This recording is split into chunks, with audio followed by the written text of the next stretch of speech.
My mom pushed my 7-year-old daughter into the pool because she spilled some juice and she wanted to teach her a lesson. My uncle pulled her out before it was too late. Me? I destroyed my mom's life. All right, Reddit. What you're about to hear is seriously messed up, and I wish it wasn't true, but it unfortunately happened. Some parents really are that toxic. Here's what went down. I'm Trevor, 34 male, truck driver in Seattle. My daughter Maya is 7. And before I get into the absolute disaster that went down at my mother's place, you need to know that this kid has already been through hell. And my mother, Helen, 62-year-old retired school administrator, who thought she had all the answers, decided Maya needed discipline and structure instead of the therapy and patience she actually needed. That Tuesday afternoon started normal. I was working from home, had back-to-back dispatch calls, the kind where you can't just bail. My mother had been bugging me for weeks to spend time with Maya, saying I was overprotective, that Maya needed to bond with family. Against my gut instinct, and yeah, that's on me, I agreed to let her babysit for a few hours. I dropped Maya off at my mom's around 1 p.m. Nice house in Bellevue, gated community. My mom opened the door with this tight smile. She looked at Maya's outfit, paint-stained jeans and a dinosaur t-shirt, and I saw her mouth twitch. She couldn't wear something nicer? My mother asked. She's 7 and we're not going to church, I said. It's just a few hours, Mom. She's had lunch.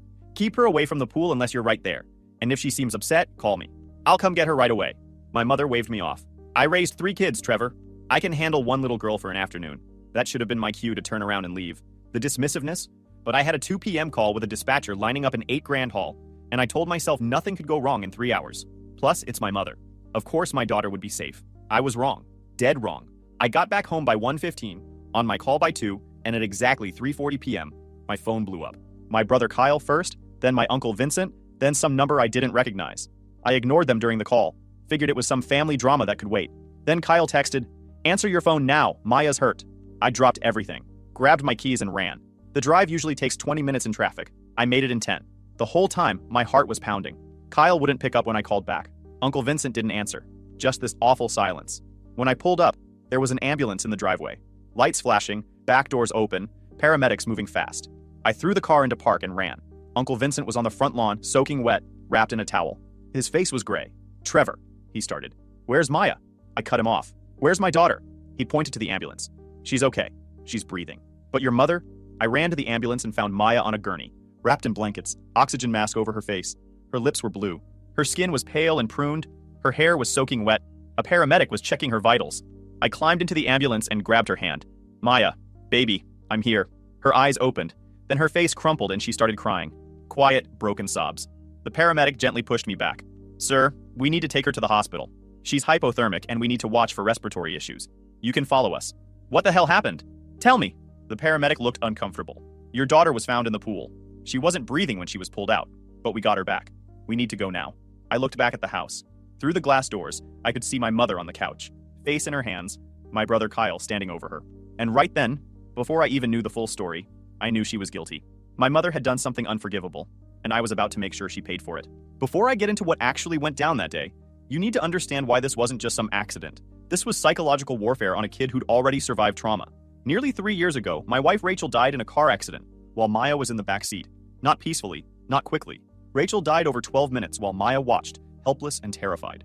It was an afternoon in October, raining like it always does in Seattle. Rachel was picking Maya up from preschool. I was at a truck stop near Tacoma, doing a post-trip inspection. My phone rang around 3:30. Unknown number. "Is this Trevor Kane? Your wife's been in an accident. You need to get to Harborview right now." A delivery truck had hydroplaned on I-5, crossed 3 lanes, and T-boned Rachel's Honda on the driver's side, going 55. The impact crushed the entire left side of the car. Rachel took the worst of it. Massive internal injuries, crushed ribs, punctured lung. But she held on long enough to turn her head, look at Maya in the back seat, and whisper, "Close your eyes, baby. Don't look at mommy." But Maya didn't close her eyes. She was 4 years old. She didn't understand. She just watched her mother die. Watched the paramedics work frantically. Watched them finally stop. 12 minutes that burned itself into her brain. Rachel died before the ambulance got to the hospital. Maya didn't speak for 3 months after. Not a word. The pediatric psychiatrist said she had acute trauma response and selective mutism. Said it might be permanent. Said we'd need years of therapy. I quit my long-haul routes. Started doing local deliveries so I could be there for every therapy session, every nightmare, every panic attack. We saw Dr. Jennifer Walsh twice a week for 2 years. Slowly, Maya came back to us. Started talking again. Started sleeping through some nights. Started smiling, even laughing. But she never went near pools or lakes. Never wanted to take a bath without me there. Water scared her. Dr. Walsh said it was a trauma association. The helplessness of watching Rachel die got mixed up with a fear of drowning, of being unable to breathe. I explained all this to my mother, multiple times. Told her about the therapy, about Maya's triggers, about how we needed to be patient and gentle. My mother's response every time, "You're babying her. She needs structure. She needs discipline. She needs to face her fears or she'll never be normal." Normal. Like my kid was broken because she'd witnessed her mother's death and needed time to heal. My mother had been a school administrator for 30 years. Old school type. She'd raised me and my siblings with strict rules and harsh punishments. My brother Kyle turned out okay, but still won't talk about our childhood. My sister Bridget moved to Portland right after high school and barely visits. And me? I spent years working through the damage. But when Rachel died and I was suddenly a single dad, my mother saw an opening. Saw a chance to fix what she thought was my weak parenting. Saw Maya as a kid who needed to be toughened up, disciplined. I kept her at a distance. Supervised visits only. Never overnight stays. Never alone time without me there to step in when she inevitably said something cruel disguised as honesty. But that Tuesday, I dropped my guard. I had work. My mother seemed calm on the phone. And I genuinely thought that even Helen Kane wouldn't be reckless enough to hurt a traumatized 7-year-old. I was dead wrong. And Maya almost died because of it. At Seattle Children's Hospital, they rushed Maya into the pediatric ICU. Dr. Christine Lee examined Maya while I stood there feeling like I might collapse. After 20 minutes, Dr. Lee pulled me into the hallway. "Your daughter's hypothermic. Core temperature was 94 when she got here. She also has water in her lungs. Aspiration pneumonitis. We need to watch her for 24 to 48 hours. There's a risk of delayed respiratory failure." "What does that mean?" My voice cracked. Dr. Lee's expression got hard. "Your daughter wasn't breathing when she was pulled from the water. She breathed in enough water to cause serious inflammation. Even though she's breathing now, the inflammation can get worse over the next 2 days. We're watching her closely." The hallway tilted. I grabbed the wall to stay upright. "How long was she alone near water?" Dr. Lee asked. "She wasn't supposed to be near the water at all," I said. "My mother was supposed to be watching her." Dr. Lee nodded. "I'm legally required to report this to CPS and the police. This is child endangerment at minimum, possibly worse depending on what happened." "Do it," I said right away. "Report everything." 20 minutes later, Uncle Vincent showed up. He looked like he'd aged 10 years. Face pale, clothes still damp, hands shaking. He found me in the waiting room and dropped into the chair next to me. "Trevor, I need to tell you what happened." "Yeah, you do."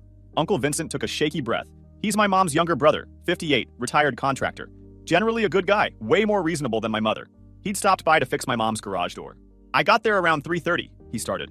"Your mom said Maya was playing in the living room. I was out in the garage working on the door track, making noise, not really paying attention." He paused, rubbed his face with both hands.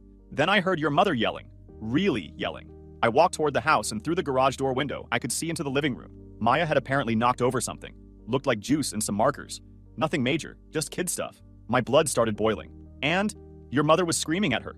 Maya was backing away, shaking her head, trying to say something, but no sound was coming out. She was shutting down.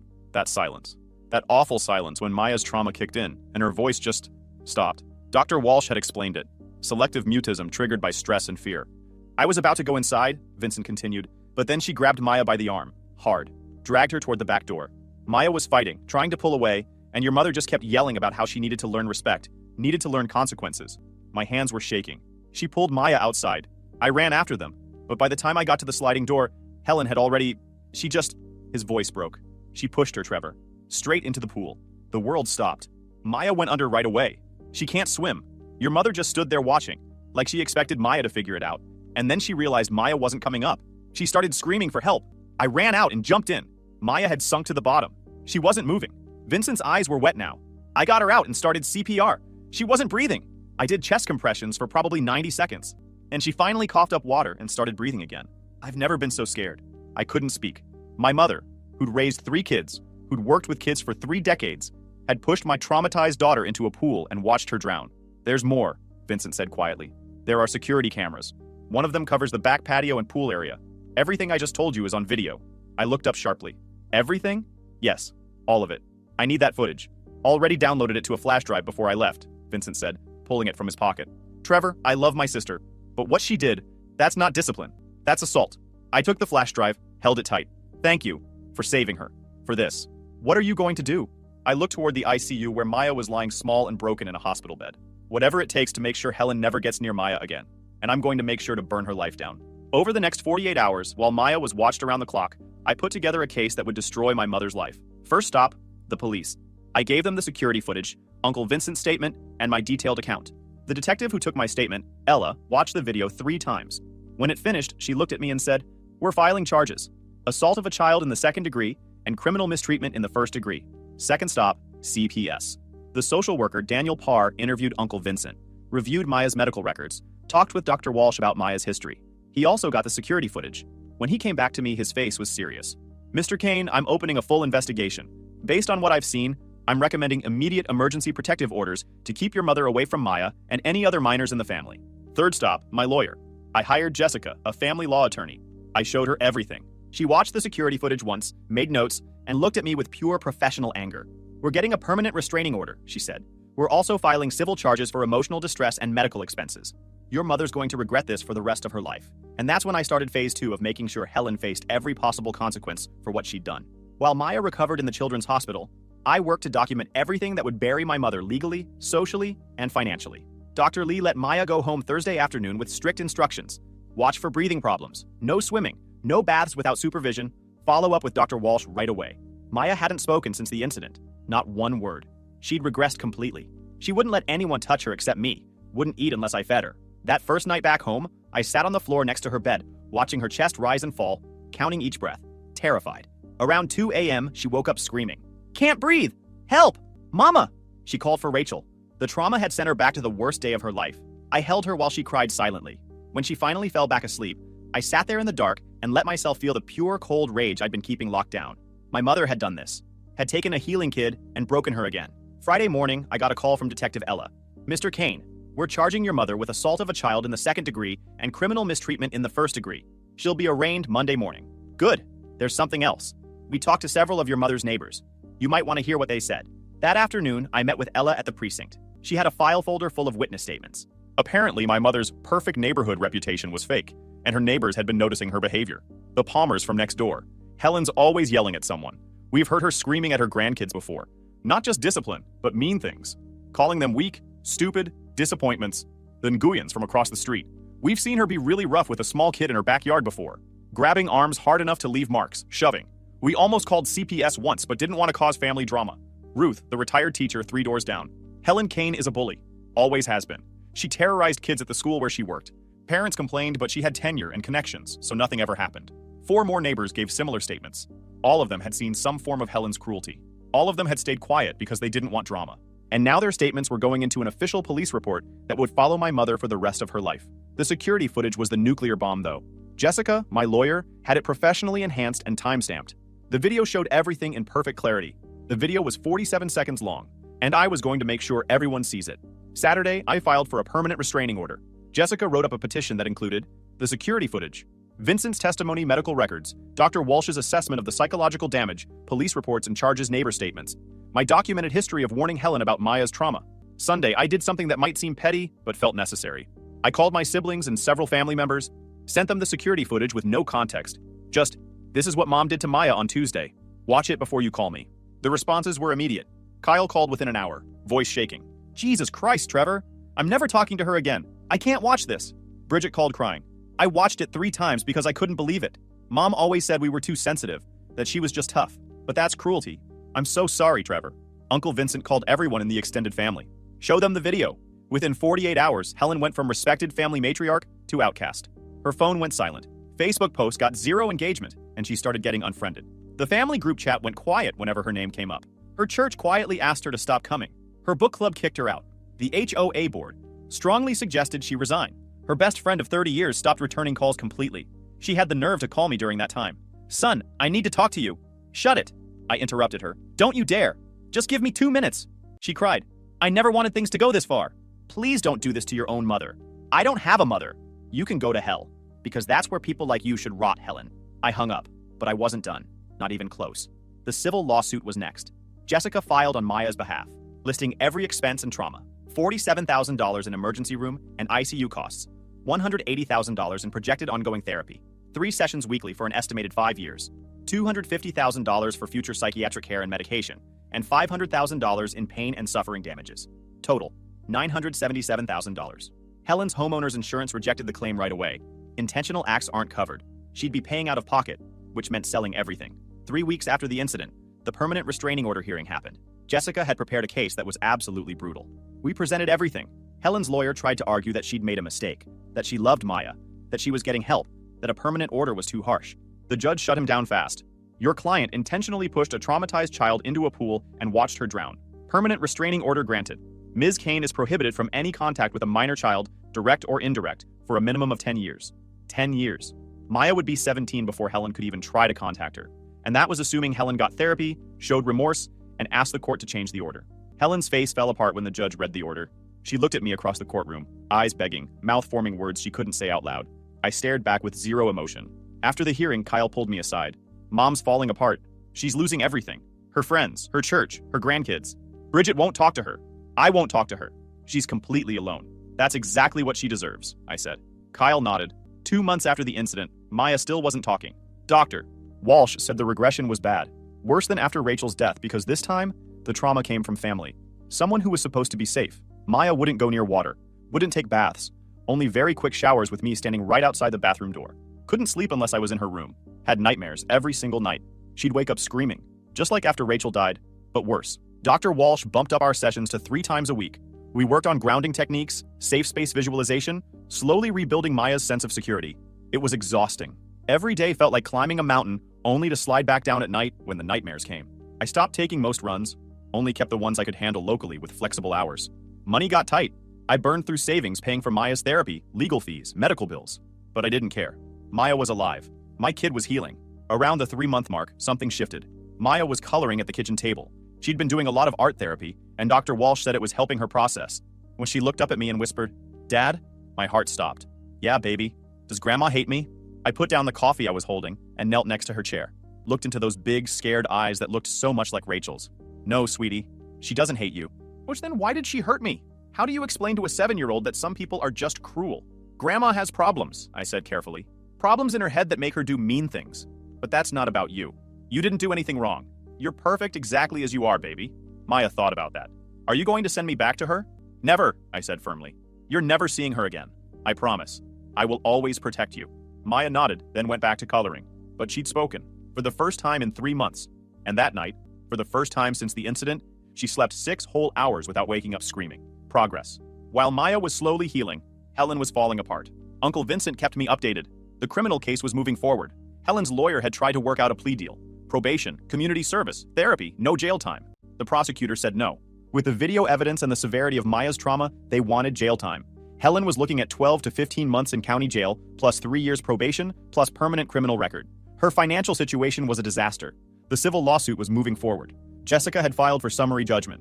The listed damages totaled just under $1 million. Helen didn't have it. She'd have to sell her house to even start paying.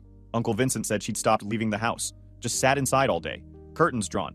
Phone clutched in her hand like she was waiting for someone to call. No one was calling. "She's lost weight," Vincent told me. "Looks terrible. Keeps saying she needs to explain things to you. That you don't understand. That Maya overreacted. Still no remorse? None. She genuinely believes she did nothing wrong. That's the scariest part. 4 months after the incident, I got a call from an unknown number. Didn't recognize it, but something made me answer. Trevor. Helen's voice. Hoarse. Desperate. "Please. I need to talk to you about Maya." My blood went cold. "You're violating the restraining order by calling me." "I know, but please listen. How did you get this number?" "I called your dispatch office and said I was a shipper." "Trevor, please. I need to see Maya. I need to explain. She's too young to understand that I was trying to help her." I hung up. Immediately called Detective Ella. She just called me from an unknown number. Direct contact, clear violation of the restraining order. "I have the recording." Ella's voice was sharp. "Forward it to me. I'll file the report and send officers to pick her up." I sent the recording. 2 hours later, Ella called back. "Officers are on their way to serve the warrant. We'll hold her for 72 hours minimum pending a violation hearing." Helen spent 3 days in jail before her lawyer could get her out. The bail was raised to $75,000. She had to sell her car to make the bondsman's fee. After that, the phone calls stopped. But Uncle Vincent said Helen's desperation was getting worse. She'd driven by my house twice, from far away, not close enough to violate the order, but close enough to see. She'd tried to friend request people on social media who knew me, trying to get information about us. She'd sent a letter to Dr. Walsh's office asking about Maya's progress. Dr. Walsh sent it back unopened and reported the contact attempt. 5 months after the incident, the criminal trial date was set. Helen was going to trial in 6 weeks. Her lawyer had told her to take a plea deal, but Helen refused. She kept insisting she'd done nothing wrong, that any jury would see she was just trying to help Maya become stronger. Her lawyer quit, filed a motion to withdraw, saying Helen was impossible to work with and refusing to follow legal advice. The judge approved it. Helen had to scramble to find new representation, and the only lawyer willing to take her case was a young public defender type who looked scared at the arraignment. Uncle Vincent called me one night, voice heavy. "Trevor, I think Helen's having a breakdown. She's talking to herself, not sleeping. She's obsessed with the idea that if she could just explain things to Maya, Maya would understand and forgive her." "Maya's 7, I said coldly. She doesn't need to understand anything except that Helen hurt her and she's never going to see her again. I know. I'm worried Helen's going to do something stupid. That's not my problem. He was quiet for a moment. You've really cut her off completely, haven't you? She hurt my daughter. What part of that should make me want a relationship with her? Vincent didn't call back after that, and I went back to focusing on what mattered. My kid's recovery. 6 months after the incident, we'd found something like a new normal. Maya was talking more regularly. Still quiet, but communicating. She was sleeping better. Still had nightmares, but less than before. Dr. Walsh said we'd probably reached about 60% of where she had been before the incident. The criminal trial was scheduled for a Monday morning. I wasn't planning to go. I'd done my deposition, given all my evidence, and the prosecutor said my testimony wasn't needed. The video evidence was enough. But the morning of the trial, Kyle called. You should come. The prosecutor says it'll be powerful if you're there. So I went, sat in the back of the courtroom while the prosecution laid out their case. The charges were assault of a child in the 2nd degree and criminal mistreatment in the 1st degree. Washington state law, both felonies, both carrying serious time. The prosecutor, Lauren, methodically destroyed any defense Helen's lawyer tried to put up. She played the security footage 4 separate times.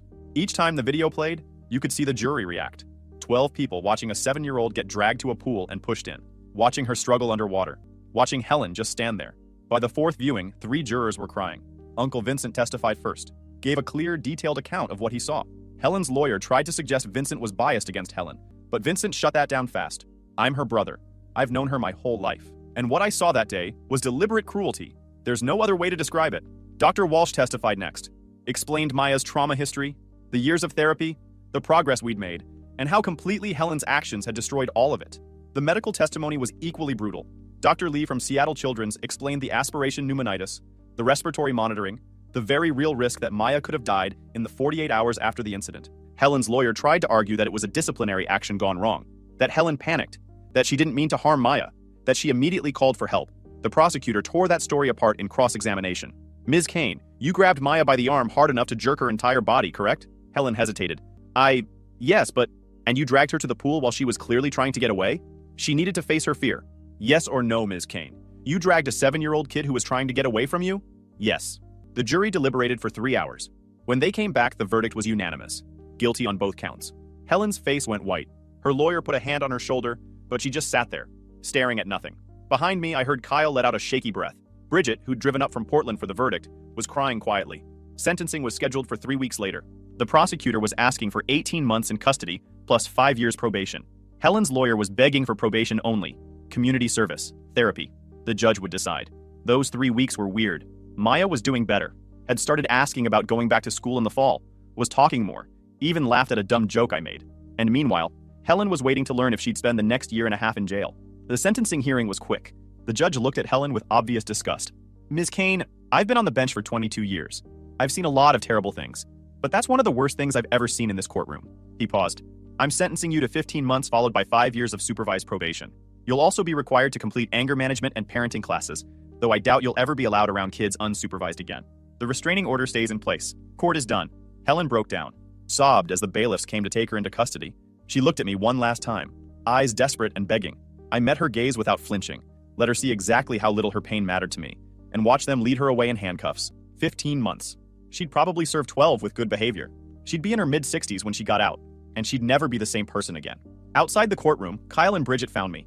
We stood there in silence for a moment. Kyle looked at me. Do you feel better? Now that she's going to jail? I thought about it. I don't feel better, but I feel like justice was done, and that's enough. We went our separate ways. When I got home, Maya ran to me and hugged me tight. The trial was over. Helen was going to jail. The restraining order was permanent until Maya turned 18. Our life could move forward. But Helen's life was crumpling. More and more. And that was exactly what she deserved. 1 year after Helen pushed Maya into the pool, we'd finally found peace. Maya was speaking in complete sentences, sleeping through most nights, even asking about maybe trying art classes at the community center. Dr. Walsh said we were at about 80% recovery. Still work to do, but healing. She was still afraid of pools. Probably always would be. But she could take baths now with me in the other room. She could sleep through most nights and talk to people without shutting down. Helen had been locked up for 5 months when Uncle Vincent called with a warning. Trevor, Helen's getting out early. Severe overcrowding and she's been a model prisoner. They're releasing her next week. My blood went cold. The restraining order's still active. Absolutely. Still good until Maya turns 18. But I thought you should know. She's been unstable, obsessed with seeing your kid. She's convinced herself that if she could just talk to Maya one time, everything would be fixed. That's insane. I know, just be careful. She's not thinking straight. I thanked him and hung up, reinforced all the locks on my doors and windows, Double-checked the security cameras I'd installed after the incident. Made sure Maya knew to never open the door for anyone without checking with me first. Helen was released on a Thursday. That Sunday evening, around 8 p.m., my doorbell rang.